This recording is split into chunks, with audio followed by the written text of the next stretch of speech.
Neste cenário desolado, Alboino conduziu seu povo por entre aldeias abandonadas e cidades depauperadas, encontrando pouca resistência. Os lombardos eram um povo que sabia aproveitar as oportunidades que lhes eram apresentadas, e compreenderam que a tomada da Itália não seria decidida pela força, mas pela astúcia e rapidez. A conquista lombarda foi marcada por mais suezas que batalhas. A estrutura administrativa bizantina na Itália, debilitada pela peste e incapaz de recrutar locais para a defesa, caiu. Roma, outrora a cidade mais grandiosa da terra, era agora uma sombra de sua glória, semi-fictícia em seu próprio manto de mito. A população que permanecia estava mais inclinada a acolher um novo governante que prometesse alguma forma de ordem do que a investir na defesa por uma administração distante e aparentemente indiferente. Alboino, percebendo a situação desoladora da península, optou por uma estratégia de controle, em vez de destruição. Ofereceu a proteção lombarda em troca de cooperação, estabelecendo um novo equilíbrio de poder onde, momentaneamente, não existia nenhum. Seu governo se estabeleceu de maneira confederação, onde os duques lombardos assumiram controle sobre várias regiões como autônomos, mas sob a liderança cerimonial do rei. O inverno de 568 trouxe o selo do domínio lombardo sobre a Itália. Com regiões como Piemonte e Toscana sob controle lombardo, a antiga ordem do Império Romano do Ocidente finalmente cedeu seu lugar a uma nova configuração, em que cada região tornava-se quase independente, mas interligada por laços culturais e alianças matrimoniais que Alboino sagazmente fomentou. Apesar da aparente estabilidade, os anos seguintes não seriam fáceis. As rixas internas entre os duques começaram a se intensificar, alimentadas por ambições pessoais e ressentimentos, que acabaram por balançar a frágil unidade. Em 572, Alboino foi assassinado em um complô palaciano, orquestrado por aqueles que desejavam tomar o controle sobre um governo ainda mais descentralizado.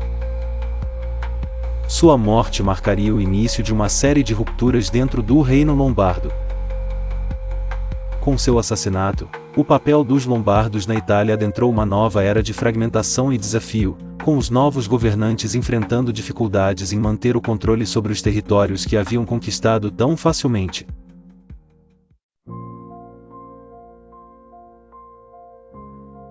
A invasão lombarda marcou um dos episódios mais decisivos na história da Europa Ocidental, transformando completamente a paisagem política, social e cultural da região. Liderados por Alboino, um comandante de habilidade militar aguçada, os lombardos aproveitaram-se da fraqueza causada por crises internas e desastres naturais para iniciar uma invasão que pegou muitos de surpresa. Veneza, Milão e a planície do Po foram rapidamente conquistadas, e o reino lombardo se estabeleceu firmemente no norte da Itália.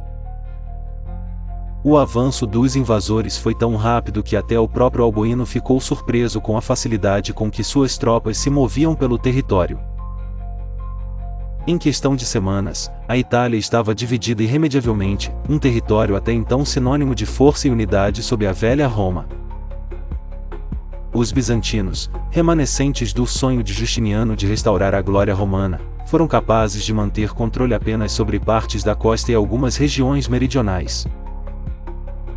Este foi um período de transição brutal, não apenas por causa da guerra, mas pelas condições sociais que a acompanham. O caos interrompeu a produção agrícola e causou uma instabilidade assustadora, levando a um inverno particularmente cruel e faminto, conhecido como o Inverno do Sangue. As temperaturas caíram junto com a moral, e as comunidades passaram a depender da igreja para prover o essencial, dado que o poder imperial estava ausente e as estruturas administrativas haviam colapsado.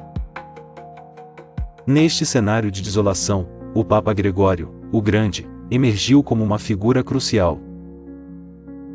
Ele mobilizou recursos, organizou esforços de socorro e afirmou o papel da igreja como a nova espinha dorsal da sociedade. Enquanto os senhorios da guerra, os duques lombardos, consolidavam suas posições, Gregório trabalhava incessantemente para garantir alguma medida de estabilidade e apoio aos necessitados. A fragmentação do poder fez com que múltiplos ducados se formassem, cada um operando quase de forma independente, estabelecendo o primeiro vislumbre do que viria a ser o sistema feudal dominante por séculos. As constantes disputas territoriais alimentaram um conflito interminável entre lombardos e bizantinos, corroendo ainda mais as esperanças de unificação sobre uma bandeira de paz.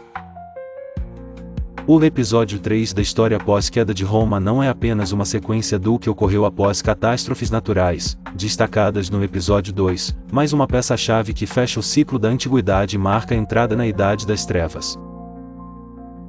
Com a queda do sonho imperial e a ascensão de nobrezas locais armadas, o mapa político e cultural da Itália e da Europa Ocidental foi redesenhado para sempre, prenunciando um período de escuridão mas também de metamorfose e renovação.